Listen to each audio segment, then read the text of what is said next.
Up across the 15, cuts left at the 20, on the room at the 30, headed to the near sideline, one man to beat, makes the move at midfield, coming to the near side at the 30, he's at the 20, he's at the 10, 5, touchdown, Kentucky! Welcome y'all into another episode of Believe in Kentucky. My name is Vinny Hardy. Got the full crew in here. We got Cat's Balls himself, Aaron Gershon, the former UK quarterback and source of that highlight and audio from Tom Leach, Jalen Whitlow, and a guest, Kentuckian, right there, right around Lexington, doing his thing for KSR. A young veteran, I guess you might want to call him. Zack Geoghegan joins us tonight, man. Zack, glad to have you. How's everybody doing? Thank you. I appreciate you guys having me on. Did you have to ask Aaron to spell my last or sound my last name out, or did you just know that one? We follow each other on Twitter, so I was practicing Geoghegan. Yeah, it doesn't sound or look anything like it, but you got it right. So I'm proud of you. I'm proud of you. That's good. No, Vinny's it always doesn't happen got it often. right.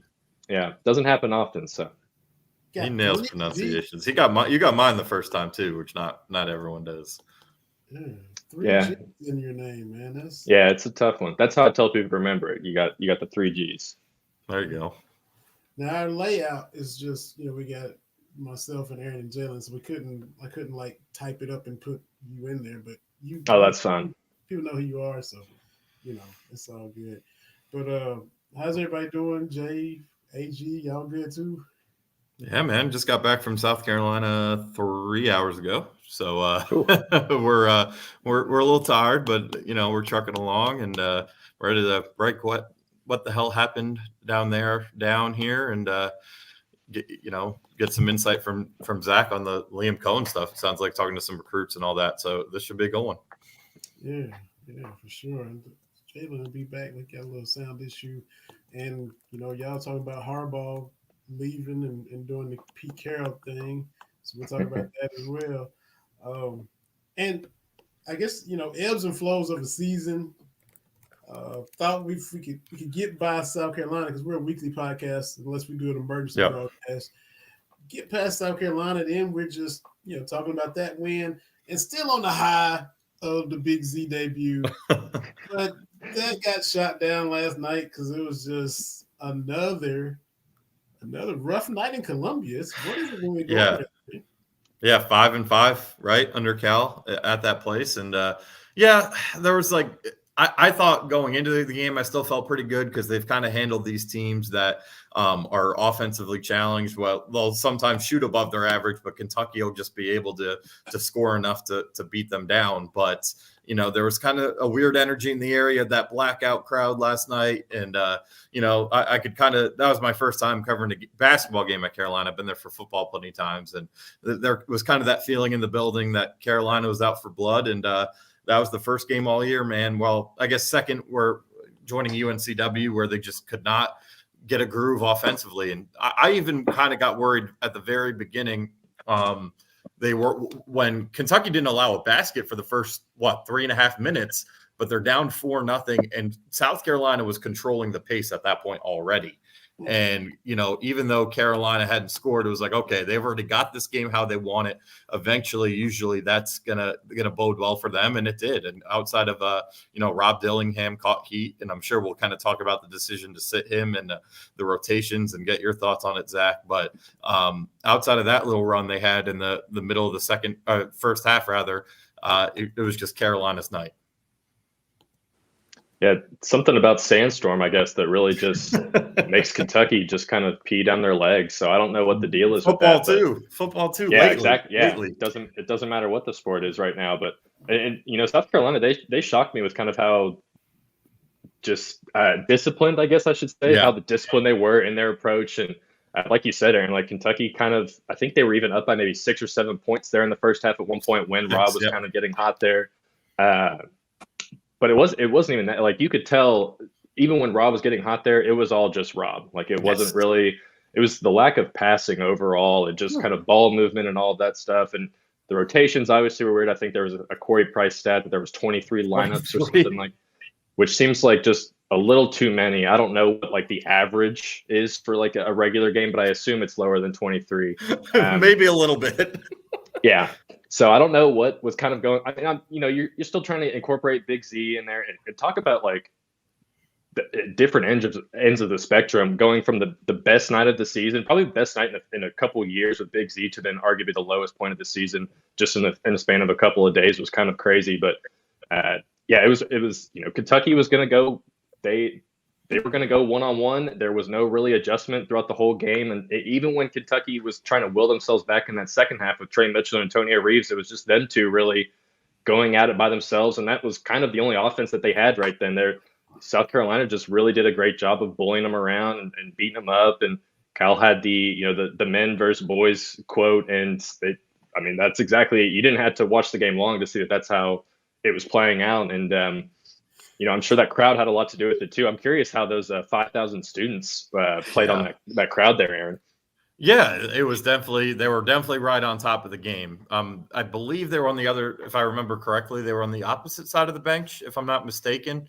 Long day driving, like I said. I'm trying to think, but yeah, no, you could definitely feel the presence. They were on the entire baseline and then going into under one of the baskets there, and they made their presence known. And give Kentucky fans a lot. There were a lot of UK fans in the house, and there were some Go Big Blue chants that broke out, and Carolina fans matched it with little expletive Big Blue that I think got through the TV there too. And yeah, there was just a lot of energy in that building. And that was look, South Carolina came into that game. They weren't desperate, obviously. They were 15-3, but they needed that resume / prove we're legit win, because they hadn't had it yet. I don't know if they had a quad one win yet. I honestly don't remember. Maybe the game they had on a neutral site against Virginia Tech earlier this year. Mm-hmm. But that was the game that kind of showed everyone, hey, like Kentucky has scored at least 80 in all but one game, and we held them to 62. Kentucky's lowest of the year was 73 against UNCW. Held them to 25 in the first half. That was their lowest scoring half of the year. So look, Carolina and their players said it too. Like, we wanted to prove we're the best defensive team in the SEC. They definitely looked at last night, the way that they slow the pace, slow Kentucky's guards down, force these terrible passes, and take Kentucky completely out of what they do great, which is pass the ball and limit turnovers. UK only turned it over 8 times, but only 7 assists. So the team that's 2-1 in turnover to assist ratio had more turnovers than assists. And then what did Kentucky shoot? 10 threes all game? 12?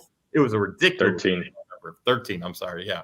And I think I know Reed hit one in garbage time, for example. So they were completely out of sync, and the freshmen looked like freshmen. It was kind of just a worst case scenario type of night. But the good news is it's one game, and you gotta learn from this one, because I think Cal said it right off the bat in that press conference last night, that now teams have the game plan to beat us. They now have seen it on tape, and it's going to be up to Kentucky to adjust. Hear the old saying, Aaron, you're a baseball guy, especially, following your Yankees every pitch of the season. Good hitting. Good pitching tops good hitting. You hear that 100%. Time and time again. Defense wins championships, all that. To the playoffs, and I always hope, unless it's my Braves or something, I always hope maybe just once the hitting will just light up this, dominant pitching staff, and it usually never happens. It's a 2-1. 1-0 type of game. These high-powered, 300 hitters just get shut down continually. And this was the case last night. The defense just smothered Kentucky's beautiful, aesthetically pleasing offense, scoring 90 a game. Yeah. The leading defense in the conference against the leading offense in the country. 62 points. I think Kentucky was going into that game 10th in adjusted tempo, and Carolina was 348th. It was unreal how different those two teams were, and how Carolina was able to just have the game its way. And the biggest thing, though, and I say it on this show every Wednesday, my only concern with this team, and I say it here, for iHeart with Dick Gabriel on his show every week, that the biggest thing is, can they win a game where the offense doesn't show up? because it's going to happen. It happened last night. Obviously, it didn't happen, but they're going to at some point have to prove they can do that, so they have the confidence to do it if it happens in March, which like we were just saying off air, I like to go back to that game against Wichita State back in 2017 that they won 65-62. Those type of ugly, grinded out games that none of us like to watch as fans or basketball people. We hated watching all of last year, even when they won them. But they're going to have to win every once in a while that way. And, if they had done it last night, because look, the defense was bad again. Well, I'm sure we'll get into all that, but they did hold South Carolina, even though they hit some threes, to 33 points in the first half. I thought they did play better defensively against Mississippi State, really the first 30-ish minutes of that game. And then some of the Georgia game in the first half was pretty good defensively, but all year, I mean, what are they now? 94th in defensive efficiency. They're giving up 78-something points a game. That's just not going to get it done. And they are rebounding better. I'll give them credit with that. I mean, they only got out-rebounded by 3 last night. I think they're only like 8 or 9 second chance points, so that's not too bad. But they got to figure something out defensively. I know Cal threw the whole zone thing out tonight on radio, but they got to figure something out on that end of the floor to compensate on a night where the offense just doesn't have it. Yeah, no matter how pretty you are, man, you got to be able to win ugly. Yeah, exactly. Yeah. Like, we talk about offensive football and offensive basketball and baseball. Rain, sleet, or snow, man, you got to find a way to win ugly games. I mean, that's what the teams do. Look at you want to talk football? The 49ers played like crap last weekend. They found a way. Yeah, you got to do it, man. And like you said, I think they got to figure out their rotation. That's the big thing, because you got guys sitting who shouldn't be sitting. You got guys playing who maybe should play a little bit less. And I don't fault anybody for that, because they have had some guys in and out of the lineup or whatnot. But and you getting Z back. I mean, so they got to figure out and catch a rhythm with a certain lineup and be able to go from there.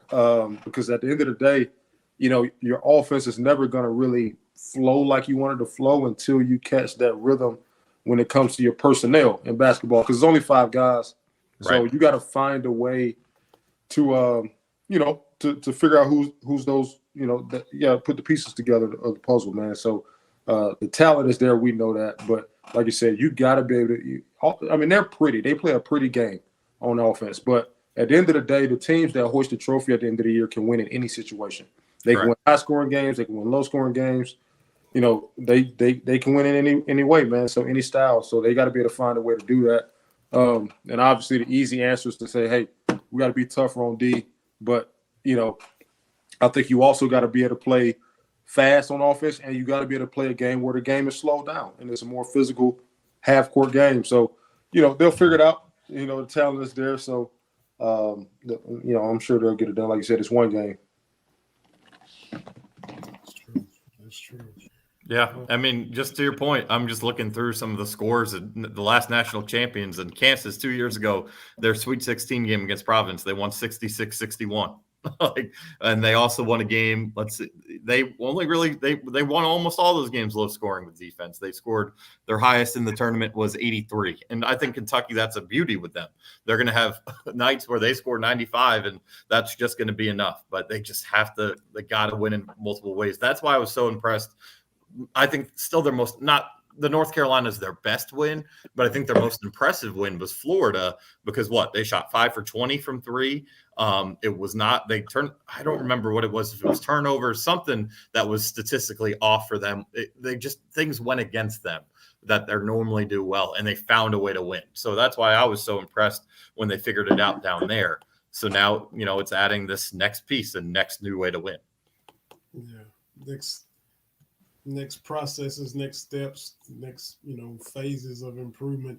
Yeah. And you mentioned that Florida, even though that game, we talked about it last weekend, didn't think it would get in the 80s, right, a fourth of the way through the second half, halfway through the second half. And then there were 2 or 3 possessions where they had to have a stop and they were able to get it. Aaron Bradshaw's block was correct. Mine first. But there were a couple times where they actually forced a first shot miss and got the defensive rebound. And you absolutely had to have it, or the game probably turns and goes a different direction. Yeah. Yeah. And again, they went 5 for 20. I'm looking now. They went 5 for 20 from 3, and they only had 6 assists. Like those two things, usually they lose those type of games. At least on paper, they would probably lose those type of games this year. And like you said, they were able to make some key defensive stops. They played much better defense in the second half of that basketball game. And they were able to score in different ways. And it was a night that Antonio Reeves was 2 for 7 from 3. Reed Shepard 1 for 3. Rob Dillingham 0 for 4, only scored 6 points. Aaron Bradshaw steps up and hits the big 3. So you just won in a different way. Again, like they gotta get to a point where they can do it. And you don't want to have to do it. Like you'd love to score 95 every game. It's not going to happen. There's too many good teams in this SEC for it to happen.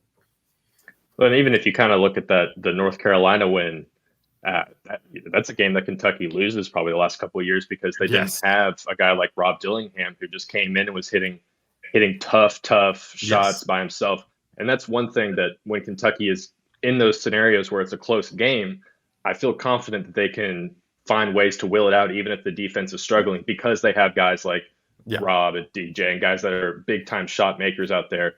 But against South Carolina, they just dug themselves too big of a hole that it wasn't the case. And I even thought the first 10 minutes of that South Carolina game, I think South Carolina maybe had 11 points through the first 10 minutes. I think Jacoby Wright, who's like a 28% three-point shooter, I think he had a couple as well. And to be fair to Jacoby Wright, I think he shot like 35% from 3 last year or something like that. He was not wide open. Yeah, exactly. And he was wide open. So even with a couple of wide open threes, Kentucky still did a really good job on defense, I thought there. Yeah. But it was just the offense that really couldn't pick it up. Like you said, I think the previous low was 33 points, and then they had 25 against South Carolina. First half. Yep. Yeah, so to me, if we're going back to the reason why they got out of hand was just the rotations there. There was just no, like I think Rob had 7 straight points, and then Cal pulled him for Justin. Yeah, and that's a whole other I don't want to pick on a kid, but with Justin Edwards is he did play 23 minutes, which was a little too much probably for what he's producing or not producing at this point. Because I think he had one shot attempt. The only other time he actually went to the rim was when the game was 15 points out of Kentucky's grasp there at the end. He ended up getting fouled on that, I know, but it was just. You've got guys that in the rotations, I think it's still going to take a little bit for Cal to figure out just because, especially if the dude does come back on Saturday, that'll be the first game all season. He's had a full team. And, maybe I'm misremembering the platoon year, but I don't remember any major injuries throughout that year that kind of limited those 10 guys from, being in and out of the rotation, at least to this level where, you don't have your 3 7-footers until 8 games into the season and whatnot. So it's like, I don't necessarily blame Cal for wanting to try and mix things up and figure things out. I probably wouldn't have benched Rob at that point for after he had 7 or 8 or 9 points in a row, whatever it was. But it's going to take some time to figure out what pieces fit where. Big Z's only played 2 games now. He went from being outside the first. He was a lottery pick by some people after one game, which was that's a whole other story as well. That's a whole other thing. Yeah. But yeah, so the rotation, that was just kind of, I think, where it just kind of fell off. And then, DJ he was getting bullied on shots at the rim that he had normally been making. I don't know if it was South Carolina being just a little bit more aggressive or not. Aaron Bradshaw really could not do anything against their 275-pound, I think it was BJ Mack, I believe. That kid, he just kind of had his way in there and got to the point where there was no other options but just kind of to try and force feed Trey and Reeves. And for a little bit it worked, but it's not going to win you games in the SEC. So no. So it's all about the response. Cal said last night, the blueprint is out. Everybody else is going to see this tape, and if they're capable of playing us that way, that's what they're going to do. Tennessee's physical. Auburn. Yeah. The response. So the first chance to respond again is on the road, and they've lost both their games on the road at A&M, and then last night. Arkansas's underachieving. Arkansas is desperate. So how do we see them responding, in the next opportunity against Arkansas? You were down there for the Reeves 37-point game, Aaron. So and I'll be there Saturday. Mm-hmm. Well, they're getting slaughtered right now too. They're down 21-9 to Ole Miss early, so we'll see what happens there. They could be even more desperate if they lose that one. And they're like, what? Last time I checked, they were 118th in the net. So this is a game like Kentucky almost not that they're not going to make the tournament type thing, but more so for their seeding. They can't really afford to lose it right now, like, because they only have 2 quad wins. You don't want to add a quad 2 loss here to get this resume, down to maybe the 5 line. Right now, I think I saw it was at the 4 line. So yeah, it's a really important game to respond, and it's going to, like you were saying, Zach, it is really, with all the injuries and guys coming in and out, it is complicated. And, this is going to be the first game all year where they have their entire active roster, assuming a dude does play. So Cal's got to find a way to balance things out and make some tough decisions with the rotation. I think tonight, if you listened, I didn't get to listen to the radio show, but I was able to read some of the comments and talk to Dick Gabriel here, who did listen. And it sounded like maybe you might see a little less of Z as they kind of still work him in defensively. Maybe we'll see if Adu's kind of on a pitch count, as he's getting back. So we'll see what that is. We'll see if there's a tough decision made with Justin, which probably does need to be made. But I think that's the first thing, is getting some continuity there on the floor. And Arkansas is they're going to play desperate. They're going to shoot higher than their average. College game days in the house, that fan base. This is kind of their last chance, I think, for this year to win over their fan base, right? You got Kentucky coming to town, game days there. If their score holds tonight, they're only going to be a 1-win team in the league. They need that win to start putting together some sort of resume to make the rest of the season intriguing and not have the wheels fall off. So, Arkansas is going to be a highly motivated group, but so Kentucky's going to have to come in there and match it and be just as highly motivated. And we'll see if they're able to get it done. I think this game, if we're at home, I'd feel really good about the matchup. But, crazy things happen on the road, especially this year. I feel like, just as a college basketball, not just Kentucky, man, like, winning on the road this year has been damn near impossible for some teams. So you see what happened. You saw what happened to Tennessee down in Starkville. You've seen what happened to Kansas a couple of these last couple of games. UConn had one at Seton Hall. So, or was it Providence? One of the two. I'm sorry if I messed that one up. But yeah, it's just tough. So I think they definitely are the better team here, but it's not the perfect get right spot by any means. For sure. Everybody knows we're coming to y'all courtesy of the Believe Podcast Network. Follow Believe Network on social media. You can get this podcast on YouTube live right now, Twitter, Facebook. Follow Believe Kentucky on all those platforms. And also, we got to tell y'all about our new partner, the Autograph app. You saw us tweeting about it, seen us on social media talking about it. It launched on Monday. It basically consolidates all of your content for UK. So you want to get rewarded for listening to our show, you're already listening to the show. So check out the Autograph app, co-founded by Tom Brady. It's redefining the fan experience by letting users earn points for the acts of fandom they take every day, like listening to this podcast. Autograph Fandom app gives you access to all your favorite Kentucky content in one place and offers rewards like tickets, exclusive merchandise, and more. You're already listening to our show, but now you can earn points and get rewarded for it. So head over to the Apple App Store, search for Autograph Fandom Rewarded, and download it for free today using our referral code Believe Kentucky, BLEAV Kentucky. The link and code will also be in this podcast description. So check out the Autograph app. Already gonna listen. It's a win-win. You get a chance for swag, tickets, merch, all kind of things you can get just by doing what you already do. So check out the Autograph app. Proud to be partnered up with them. Jalen, man, I get your thoughts too. Talk about the response, how Kentucky can respond. Just got punched in the mouth in South Carolina. Everybody knows what they want to do to Kentucky. The blood is in the water. The blueprint is there. The next chance you get to play, when you have a performance like that, how chomping at the bit are you to get that taste out of your mouth to show that, hey, we're ready when we face this kind of adversity again?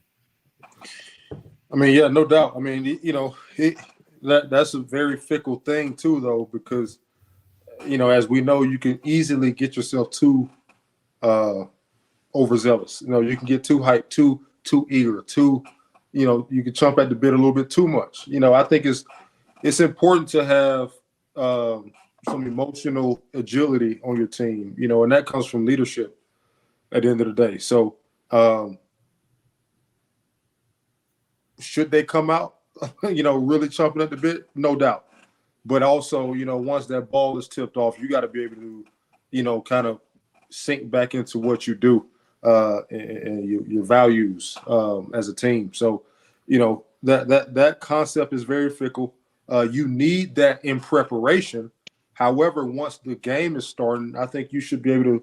You got to have emotional intelligence and emotional kind of maturity to be able to say, hey, this is basketball like I've always played since I was 5. We can't be too hyped. We got to be able to go and relax and play the game. So I think if you focus that energy into your preparation, maybe you watch a little bit more film or do a little bit more in the weight room, whatever you do to prepare for a game in basketball. Practice is a little bit more intense, whatever it may be. But once that ball is tipped off, I'm sure Coach Cal will say the same thing. We got to, it's back to the basics, right? We got to be able to, kind of relax and play the game. The camera caught, Cal early on, settle down. Aaron, I think you tweeted out Orlando was. Oh, man.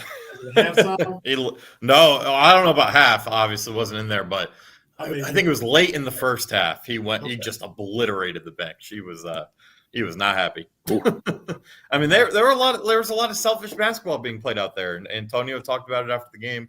Cal did, it was a lot of one-on-one ISO ball when, again, we talked about it, where they just stopped passing the ball. They stopped taking good shots. It was just a lot of playing for me. And, a lot of that was the freshmen and inexperience and not knowing how to overcome adversity in that situation. And I think that got to them a little bit. I think that's why Cal talked a lot. And, when I asked him about how they could kind of find a way to win one of those type of games, a lot of it's about sticking together and just continuing to communicate, believing in one another, continuing to trust each other, whether that's passing your guy the ball, trusting where they are on defense and not going for steals that are just never going to happen.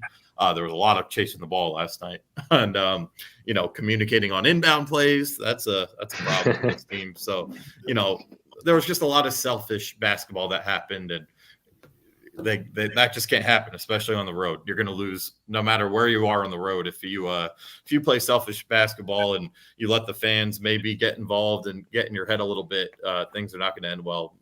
Pretty much just about anywhere in the SEC outside of Vanderbilt, that's going to get you into trouble. Man, I always say, no, go ahead. You got it. I was good. I think South Carolina deserves a little bit of credit for making Kentucky play selfish. Yeah. Because especially in that first half, I thought South Carolina did a really good job of especially trapping on ball screens to make it where you had freshmen pretty much getting themselves almost backed up to the half court there. Then they had to make tough passes. Already your shot clock's halfway gone. You're already behind the play. Kentucky's not necessarily a half court team either. They can score in the half court, but obviously they want to get out and run. South Carolina just didn't let them do that. And to Jalen's point as well, you don't want Kentucky to come out and try and be too physical in this game against Arkansas, because these freshmen all weigh 180, 170 pounds. They're not guys that you want Kentucky to go out and be extra physical with, especially with an Arkansas team that, as we know, is just loaded with older transfer dudes that, that Musselman's brought in. So that's not, you want to find the balance, and that's probably going to be one of the harder parts of what Cal's going to have to deal with over the next couple of days, because he even said during tonight's radio show that practice is going to be a lot more physical the next 2 days. And that's what you want, because obviously Kentucky just got bullied around for literally all 40 minutes. But you don't want to come out and be too over physical and then kind of get away from what actually makes you good in the first place. So they really just need to come out and, it was early on, or Aaron said at the beginning, it was in the first couple minutes, you could tell that South Carolina had set how they wanted to play this game. Kentucky has to find a way to set how they want to play the game. And part of that is it's tough with a bunch of freshmen, and especially with when you've got guys like, not to continue to kind of throw Justin Edwards under the bus, but he's got to be able to do a little bit more. He's got to do more than just catch the ball and pass it right back. He's got to be able to be the slasher and the cutter that I saw play 2 years in high school, and it was like, this guy looks like the 5-star recruit that everyone's making him out to be, and that just hasn't been the case. So, yeah, and that's why, again, not to pick on him, but that's why people are like, oh, we have all these starters, but this team always says, and Cal has said it, some of the players have said it, if you don't have it on a given night, just sit out And it's like, if Justin, like, you don't have to start him. Like, you can find something else to get him going, even if it's a couple games where he's not involved much. They just got to find a way to build his confidence. And I'm not sure that's really just playing through it at this point. What are we, 18 games in? He hasn't figured it out yet. And you just got to, you got to start, like you said, these games, you can kind of tell which way they're going to go. I mean, the last 3 games, like the Georgia game, the Mississippi State game, what was in between there that I'm missing? A&M, they were all off. It was like 15-13 at the first media timeout. It was a track meet right away. So Kentucky was getting in, like you said, Zach, they were playing how they wanted to play right away, where this was the first time in a couple games where it was just totally different. And, probably the guys who are on the floor have something to do with it. And I'm not saying that means you need to start Reed and Rob. I'm not on that whole thing, but I just think whether it's not starting. Reed didn't play that well either. So no, he had his worst. I thought he had his worst game of the season last night. He missed a bunny too. If we want to get on Justin for missing bunnies, Reed missed one that was just as bad as any of the ones Reed has 4 2-point shot attempts through 6 SEC games. That seems a little too low. Zach, what do you think? I wanted to ask you about that. Do you think he's being too passive? Are they not trusting him enough? Is it a combo of both? What are you seeing from that? That's always that. I saw that stat and that baffled me today. Yeah, well, I think part of it with Reed is early on he just got flustered. He had where he was trying to do his Kevin Love outlet pass or the Wes Unseld move, and it just went to the other side of the court. And I think he immediately got in his head there. Then there was the one where he had a pretty clean layup attempt and tried to throw it to Rob in the corner, who chucked up an air ball. Then he missed the like it was never rolling for him. But he has to be more aggressive. Like that's, if he's being lauded as the most efficient shot maker in the country, that's because he's only taking 5 shots a game. I don't care if the numbers come down to earth. If he's still shooting 40% from 3 on twice the volume, like Kentucky's going to benefit from that. So he has to be more aggressive. And he just hasn't been. And I don't think he's really been aggressive all year. And then there's the defensive issues too. Like sometimes he can actually be a liability on the floor, and like there was no. He was last night. There's no way around it. Yeah. I know this is off topic, but I know Zach, you're a fellow Kentuckian. To be as young as you are and to know who Wes Unseld is, I respect that, man. It's like, man, this. I watch a lot of NBA. That's my thing. That's how I got into all this, was watching a lot of NBA basketball. So. Is it LeBron made you become a Cavs fan? Is that actually, yeah, it was the Sports Illustrated, whatever that cover was when he was at St. Vincent St. Mary. I remember to let you all know how old I am. I was 7 or 8 at the time of that. I guess it was 2002 or something like that. So I'm only like 13 years old right now, but that was when I remember when I saw that, like I just followed LeBron my whole life. And then even when he went to Miami, I was like, I'm still a Cavs fan. So I stuck with the Cavs through and through. So yeah, so I'm a diehard fan. Good stuff, man. Good stuff. I respect that. So at Arkansas Saturday, any other basketball nuggets that we have not hit? Yeah, I will say, you said, and you're right, that last night completely got away from being able to celebrate what we saw Saturday. But I don't know about you, Zach. That was about the coolest thing I've covered in my 5-6 years doing this. I mean, I think all of us on press row, we can't cheer. None of us cheered, but we're like screaming, like, oh my God, expletives, laughing. Like, is this really happening? It was, I mean, that was wild. I mean, and not in my wild, the behind the back pass, the threes, all of it. It was so freaking cool what that kid did. And, having to sit out as long as he did and to come off and have that moment, that was pretty special. And the fans, that was an amazing atmosphere. If Rupp were like that every game, it'd be the hardest play to play in America. Yeah. And so that was a really, I hate that, last night put such a big damper, and even get the 61 points in the second half put a little bit of a damper, a little bit on it. But that was one of the coolest freaking things I've ever seen. Yeah, it's not even that, like, on Media Row that we were cheering. We were all just like, what the hell is happening? It was something. I've been a Kentucky fan my whole life. I grew up watching the basketball. Like Tubby Smith is what got me into Kentucky in the first place. I don't think I've ever seen anything like. I don't vividly remember the Tayshaun Prince 5 threes, but I can only imagine that that's kind of what that felt like, was what Big Z did, because I've never seen anything that just unexpected, and the whole situation of getting cleared hours before, just coming out there, just the confidence to throw that behind the back pass was something that you only see out of like a European player, Oh yeah, and then he has the technical for hanging on the rim. He gets the flagrant, just an electric. He did it all. Literally he did everything, and he got lost a couple of times. That's okay. It was an electric debut, man. And for a kid that went through a lot, it sounded like he was really struggling with some mental health stuff. being so far from home and not being able to do what he loved. Like, I was really happy for him. That was a really cool day. The blocks, everything. Oh my God. And he's the plus minus champ, if I'm not mistaken, right? Mm-hmm. Yeah. So. I thought, first of all, maybe he gets in the second half. Cal's like, okay, we'll put him in. Yeah, we didn't even know if he was even, like, we figured he'd get a chance, but like, I don't think any of us knew he'd come in at the first media timeout. Right. Let's ease him in, see what we have. Yeah. Nope, you're going right in. You're playing Georgia, you're probably going to, you have the lead. Put him in there, let him get his feet wet. But like y'all said, he's coming in first. Well, they're down. They were down. I was like, man. Yeah, I did not expect him to come in and play that quickly. I will say, like, I was kind of expecting like maybe, let's see, Kentucky built a 10-point lead in the first half, maybe sprinkling some minutes. But Cal he said, let's throw him in. And honestly, that was the right move. So absolutely. And I don't know if you caught it, Zach, when Reed and Rob got up, he got up too, and Cal sat him down. I think he thought he was going to be he knew with Reed and Rob there. About to rename that song Reed and Rob. Reed, Rob, and Z. Yeah, right. I like that, man. That's a nice little track that he came out with, man, for sure. That's funny. Mm-hmm. Yeah, but definitely glad y'all backtracked. And like I said, the South Carolina game, it just brought that down, but glad y'all backtracked because y'all were there to be able to be in the building. Yeah. Is that the loudest you all have heard, Rob? There were some Kellen Grady shots I remember that were pretty loud. The Alabama game, right? That was nuts. Yeah. But that was especially when he hit that fourth straight three.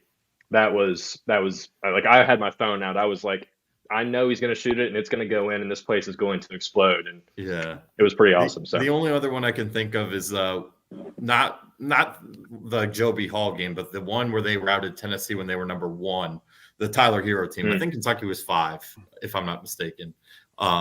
Tennessee was 1, and they just kicked their ass that night. That Rupp was loud as all hell that night, but this one was right up there for sure. Good stuff. And nobody's gonna forget that. No.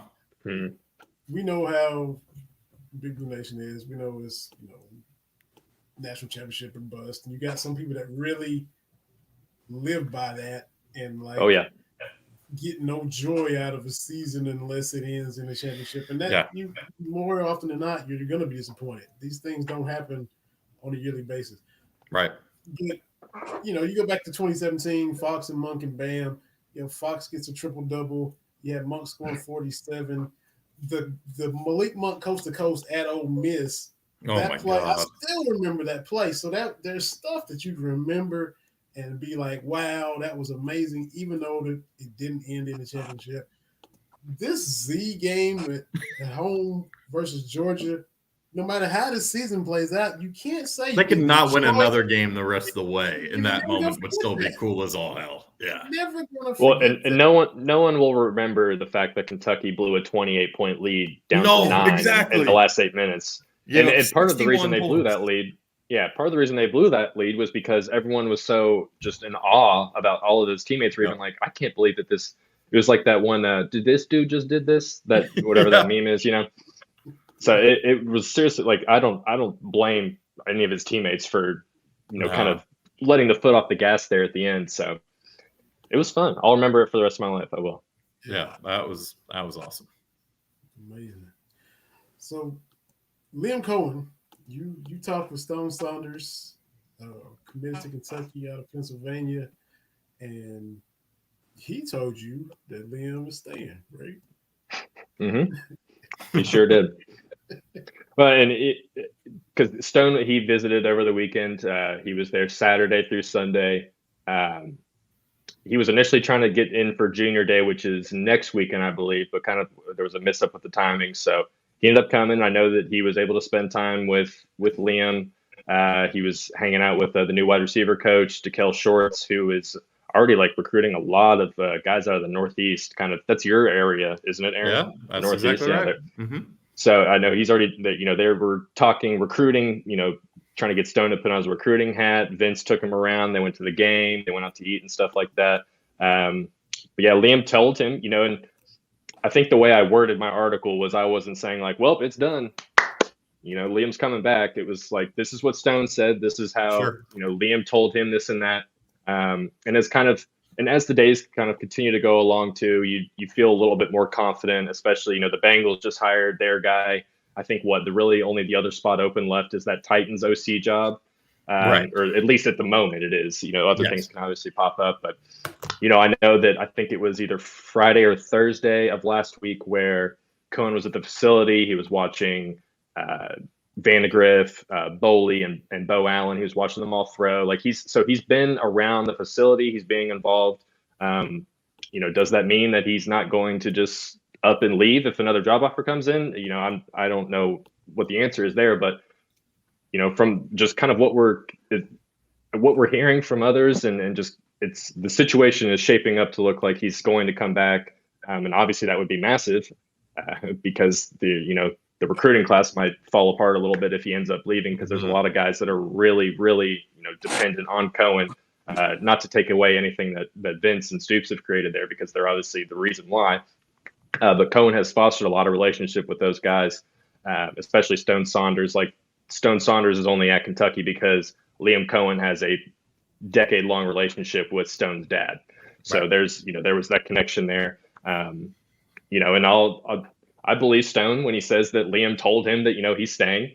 But, Liam, I'm sure in the back of his mind still is probably, weighing options, seeing how things play out, because that's just probably what anybody would want to do. You got to keep your options open. You don't want to be tied down no matter how much Stoops tells you he wants you here for a second year. I think you've got to consider all your options. So, but back to my original point, just the more with each passing day, I definitely feel a little bit more confident that Liam will end up being back.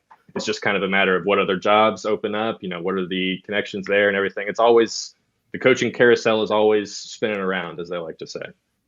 Always. Jay, when you said you had yeah, man. I think Liam wants to be in the NFL. Yeah, I think so too. And I would too if I were him. I mean, I wouldn't want to deal with 16-year-old kids coming to my office asking about money either. I don't blame him. But I just think it can get a little bit dangerous for Kentucky if not only if he leaves, but the fact that he's thinking about leaving. We know how the recruiting game goes, right? Coaches start to play on that, right? Louisville coach or whoever may play on that. Say, hey, your coach is not even going to be there when you get there. What are you doing? Come here. Or how they play the game. So you don't want that fifth coordinator in 5 years. And technically it won't be the fifth, it'll be the fourth, but you just don't want that change 5 years straight. It just spells instability for a quarterback in particular. Speaking from a personal experience, you want to go to a school where there has been a steady track record of consistency, right? Even if it's not the same coach, consistency in the offense, consistency in the production on offense. That's what you want to see. That's what the parents of these guys want to see, because they know, to be honest with you, 9 times out of 10, when you sign to a school, your coach is not going to be there when you finish at that school, or you're not going to be there, or both. So, they want to be able to, whatever they got to do. I know last year wasn't ideal, but whatever they got to do to tie that position down, they've had great consistency on the defensive side of the ball. However, they got to find a way to get some consistency on offense, because at the end of the day, those players are not stupid, man. If every year you're bouncing around, you're looking for something. So when that something is available, you're going to pounce on it and be out of there. So now that is very clear. However, whatever they got to do to tie him down in Lexington for 3 more years or whatever they got to do, they need to develop some consistency there, man, because it definitely affects recruiting on the offensive side of the ball, and it's going to affect the quality of the quarterback that you can attract to the university. So, we know that Liam wants to be in the NFL, but how can you, as an athletic director, as a head coach, as a board of trustees, whoever, make it attractive for him to stay and be and just grow his roots in Lexington for the next few years? Because everybody has a season that's not as good as they wanted.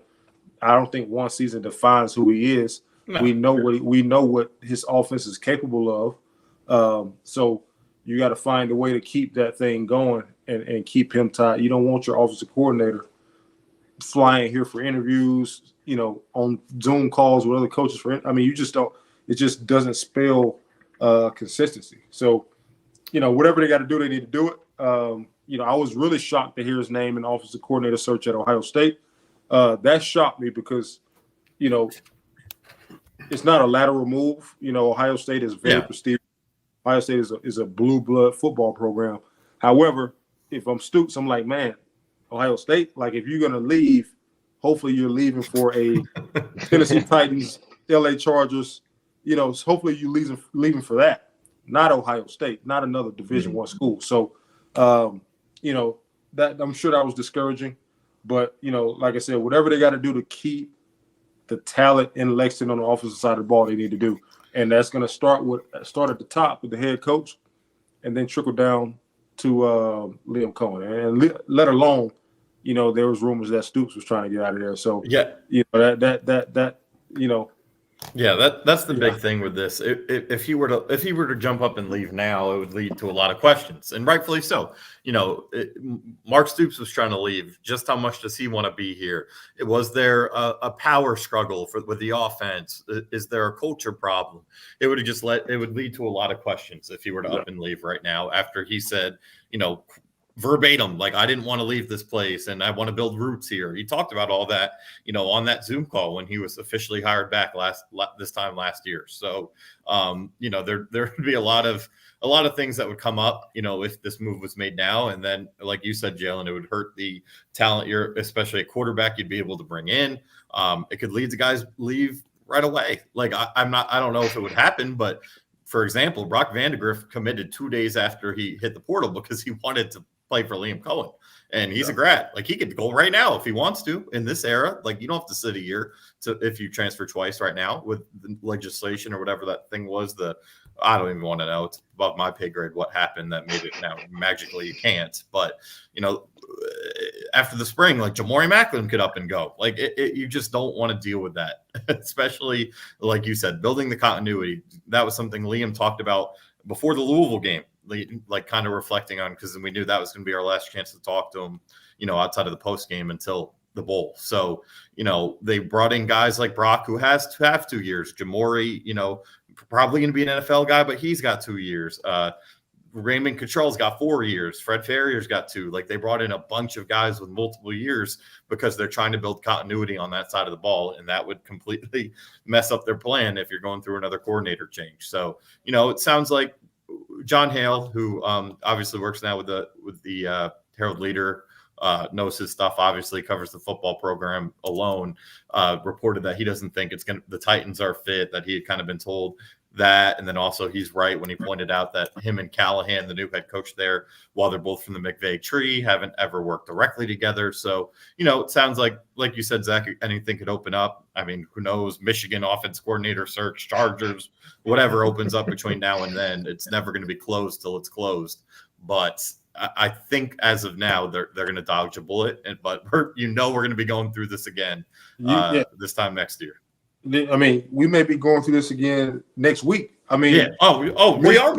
Yeah, I mean, Michigan's job open, so somebody has to leave and take that job. Yeah, I think more. I think they're going to promote more. They may promote more, but more may need an OC. He needs to know. That's exactly. So, I'm hearing, what's your boy down there in LSU? I'm hearing he may be interested. That's rumors. Right. What's his name? Brian Kelly. Brian Kelly. Yeah, I've seen. I wouldn't be shocked if Brian Kelly wanted to get back up north. I wouldn't be shocked about that. I mean, but he'd have to leave his family. Yeah, and a lot of good food as well. But but trust me, I wouldn't be shocked if we opened our phone tomorrow and saw something really, really crazy. Because that's just the world we live in now. So there's no loyalty no more, man. Don't even say that word around anybody. Loyal. What is that? Nobody cares about staying at a place with a certain coach for a certain amount of time. That doesn't exist anymore. No. Those days are over. Big time. Kids don't even care. Like I remember when I had to leave Kentucky, I was not happy. I was very pissed because I mean, you've developed relationships with people and you got roommates and you got teammates that you want to be around and you want to play with. So now these kids can, I could be Isaiah Bond and be on Bama's campus one day, and the next day I'm taking a picture on Instagram in a Ferrari in Austin, Texas. And saying it's business. He said it's a business decision. It's a business decision. So like the thought of like, I want to be around my teammates. I want to grow with the core we have here. Like nobody cares about that anymore. And the adults included. So why would the kids care? Why would the young men care if the elder statesmen don't care? So, I mean, you got Arizona leaving, I think is a lateral move to Washington, and I know he's probably getting more money and that's what it's about at the end of the day. But man, like there has to be somebody out there that still cares about like, okay, I may get a million or two more dollars. I'm already a millionaire coaching football. Should I leave what I've built here or should I continue to build this thing here? And I've turned Arizona around. Who knows? I may have a statue here one day. Nobody thinks like that. It's all about how much can I get paid. And I understand it now. Don't get me wrong. However, I think people got to stop having the conversation. I listen to Greg McElroy. I listen to all these people, Joel Klatt, and they're always talking about transfer portal. Like, why are we still talking about it? It is what it is now. Like, nobody cares about being somewhere one day and being somewhere else the next. Like, that's not a big deal to nobody anymore. The coaches included. So, again, if you're seeing the coaches do it, you're seeing ADs do it. I mean, you're seeing ADs making lateral moves. So what do you think that the 18-year-old kid is going to do? Like, he will play a championship game for you one day, and the next day be happy that he's somewhere else. So that's just what it is now, and that's the world we live in. So get used to it. Like I said, I wouldn't be shocked if we woke up tomorrow and see Liam Cohen is in contract talks with Michigan or something. I mean, who knows? Well, Michigan especially would be almost like a stab in the back to Kentucky, with the recruiting battles, and even Ohio State to an extent. Ohio State can kind of come in and swoop in like how Kentucky does in basketball. But that Michigan, like Kentucky goes head to head against Michigan a lot, and if Liam Cohen's over there now, honestly, that would kind of be entertaining. Actually, they already got Clink, and Clink is There you go, yeah. And Clink loves to recruit Lexington. And the fact that you said Kentucky goes head to head with Michigan in football and recruiting, I mean, think about that statement. I mean, 7 years ago, you would laugh at that 7 years ago. Yeah, they flipped 2 4-star twins. Yeah, you would like most people would like that's not happening. Kentucky and Michigan going head to head and recruit, but that's a real thing. So so that was just intriguing that you said that. And I never even thought about it that way. Kentucky's going head to head with Michigan in recruiting. They got to go ahead and start that statue for Stoops. They need more Detroit guys too. What Detroit guy has been a bust at Kentucky? Like any of them? Not that I can think of. Yeah, they got a lot of stars. Look at last year's team: sure. Walker, Max Harrison, Square, even Flax. The way he played last season, like they got to get that pipeline going again. And I never really knew it was Detroit had it like that until these guys started coming to Kentucky. Just really, Kamari Anderson looks like a dude too. That's right, another Cass Tech guy. Yeah, Cass Tech, we pumping them out, man. Yeah, they're just that's a powerhouse up there. Power. Yeah, unbelievable.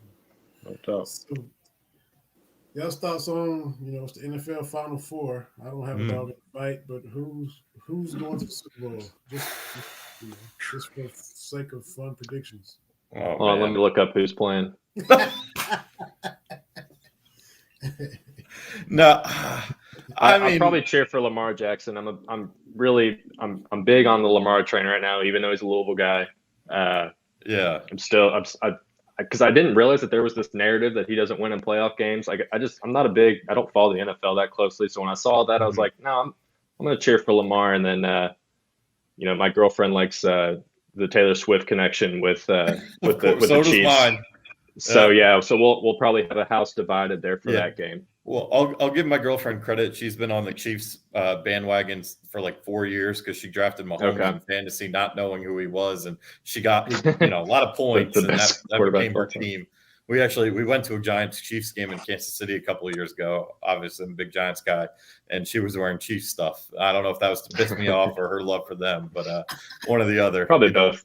Probably both. But I'd love to see. First of all, I'd love to see Detroit do this thing. I mean, they've been a lovable loser of the NFL forever. Haven't been to a Super Bowl before. It would be really cool for them to get it done. But going over to San Francisco when San Fran was able to kind of ground out a win that didn't play very well last week, I just think that might be too tall of an order. So I'd probably go San Francisco. And I just think Kansas City, man. Like I'm with you. I'd love to see Lamar playing a Super Bowl.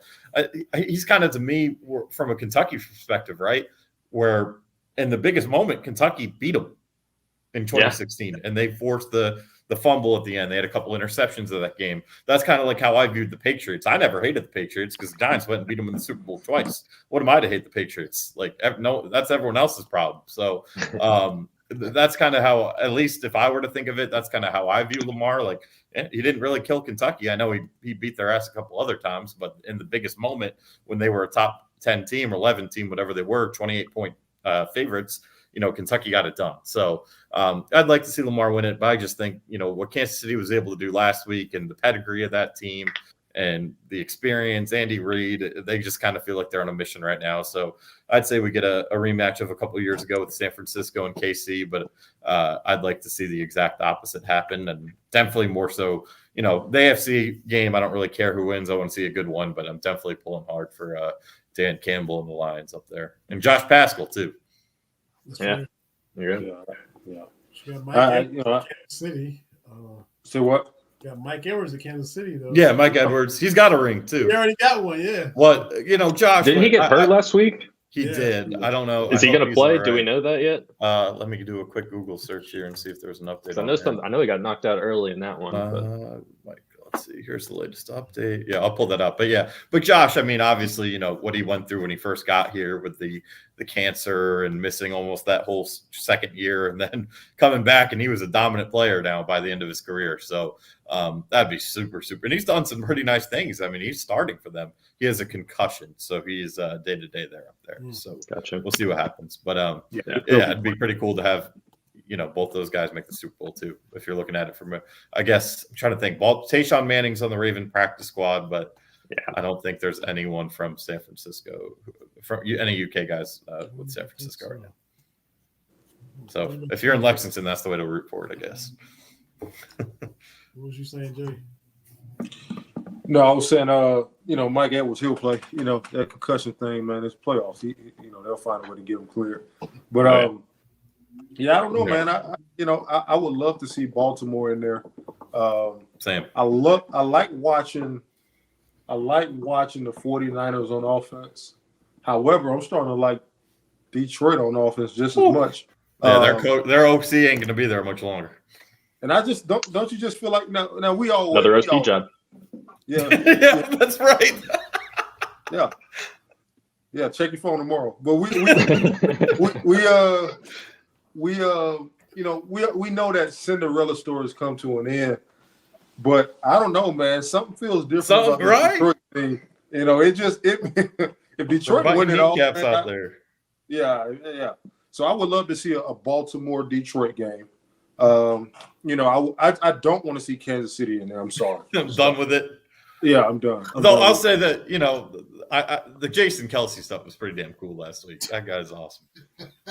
And I hate Vinny and I are resident Eagle haters, but it's impossible to hate 62. They're gonna keep showing Taylor Swift on the. I mean, nobody wants to see that, man. Like, I want to watch the game. Like, I turn on the TV to watch the playoffs. I want to see some football, man. I want to see the game within the game in between plays. Like, that's what I want to see. I don't want to see Taylor Swift every 15 seconds, but you know, I get it, ratings. But you know, at the same time, you know, like I said, I will much rather see the Ravens in there. I think the Ravens defense is primed to win it. Yeah. You know, they are playing extremely good defense. Roquan Smith is how did Chicago trade that guy? Yeah, he makes me like watching defensive football because he is different, you know, and Patrick Queen as well. But you know, I like watching Lamar. I think when Lamar is really rolling, he's the best football player in the league, and not just quarterback. I think he's the best football player in the league, and he's the most exciting to watch, you know, to me. So I would love to see that. You know, like I said, would love to see Detroit. But also wouldn't mind seeing San Francisco, to be honest with you. So we'll see what happens, man. I do like the 4 teams that are in it right now, though. I enjoy watching them. It's not like, you know, it's not like the Patriots or anything, you know, or the Giants or the Cowboys or something. But you know, no, I'm joking. Cowboys. I know. Well, no, I got this Cowboy guy. I'm a Giant guy. So hey, Vinny, somebody got you beat, man. This is lady who.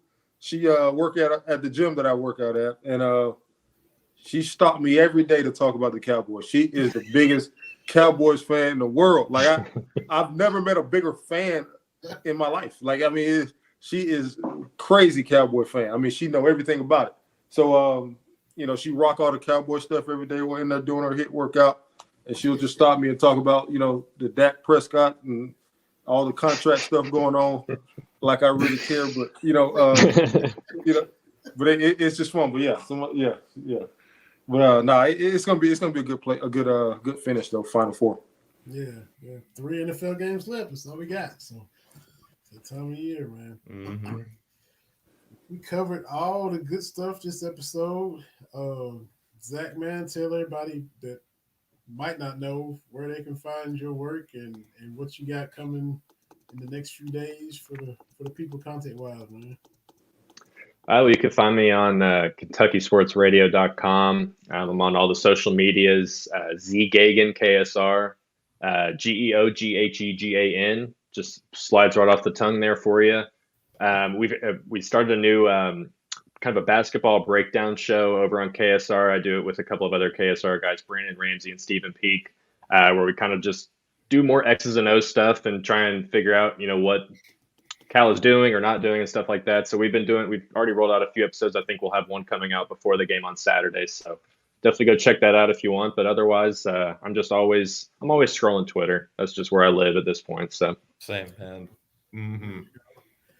AG, I know you're going to Fayetteville. What else you got coming out, man? What you got lined up? Yeah, man. Right now, it's pretty much full throttle on basketball. I mean, if something comes up with this Liam Cohen search or whatever, we'll get to it. But it's just game coverage and all that's in between here. And hopefully we'll have a little bit more of a fun game to watch out there in Arkansas West on Saturday here. And I still think this team, the upside, and this is a Final Four potential team. They just got to play some defense and, you know, play together and figure out these rotations. So, you know, I don't think anyone should be losing faith or heartbroken or feel like they've been played or whatever. I've seen some crazy takes out there.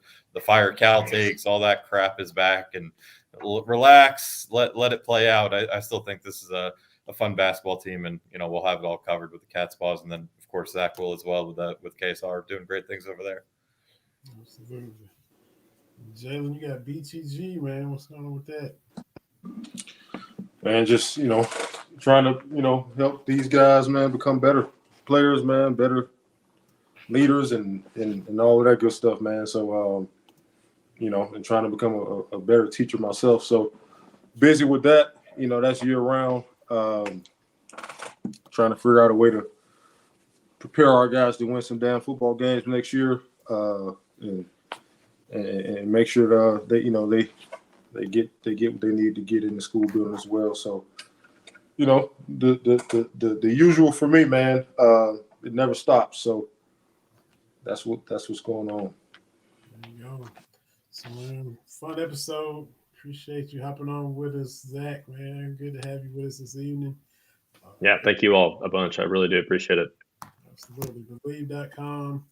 Don't forget the Autograph app and our promo code Believe Kentucky. You can download the app, listen to all the content in there, and get a chance to win swag and merch for doing something that you already do. Listen to podcasts, read articles. So you get rewarded for your fandom. So we're proud to be partnered up with Autograph apps. We've got some exciting stuff there.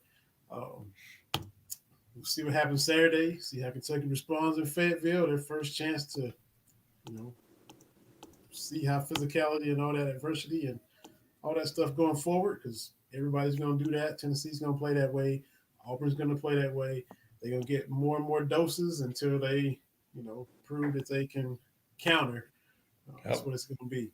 So until next time, y'all, we'll be back next Wednesday, unless we need to do an emergency pod between now and then. But for Zack Geoghegan, Jalen Whitlow, Aaron Gershon, my name is Vinny Hardy. We'll catch everybody next week on another episode of Believe in Kentucky. Talk to y'all next time.